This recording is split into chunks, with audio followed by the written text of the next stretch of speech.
Watts in my school tiffin box சீரீஸில் இன்றைக்கி நான் என்ன பேக் பண்ணியிருக்கேன்னு பார்க்கலாம். பிரேக்ஃபாஸ்ட்டுக்கு நல்ல நெய் போட்டு சுட்ட பொடி தோசை, இதுக்கு சைடாக முருங்கைக்காய் மாங்காய் சாம்பார். இந்த சாம்பார் ரெசிபி இன்றைக்கி நம்ம சேனலில் வீடியோவாக ஷேர் பண்ணியிருக்கேன், வேணுன்றவங்க செக் பண்ணிக்கோங்க.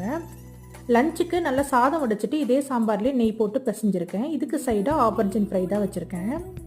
இப்போ இந்த ஆப்பர்ஜின் ஃப்ரை எப்படி செய்யறதுன்னு பார்க்கலாம். பவுலில் 2.5 ஸ்பூன் அளவுக்கு கடலை மாவு, 1/2 ஸ்பூன் ரவை, 1/4 ஸ்பூன் மஞ்சள் தூள், 1 spoon red chilli powder, 2 spoon தனியாத்தூள், 1/2 ஸ்பூன் கரம் மசாலா, தேவையான அளவு உப்பு சேர்த்து ட்ரையாக மிக்ஸ் பண்ணிக்கோங்க. இப்போ ஆப்பர்ஜினை ரொம்ப தின்னாகவும் இல்லாமல் ரொம்ப திக்காகவும் இல்லாமல் மீடியம் ஸ்லைசஸாக கட் பண்ணிக்கலாம்.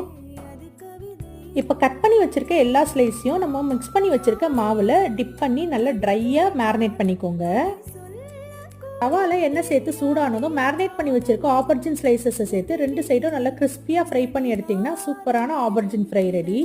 இதை கண்டிப்பாக ட்ரை பண்ணி பாருங்கள். நாளைக்கு வேறு ஒரு லஞ்ச் பாக்ஸ் சீரீஸில் பார்க்கலாம்.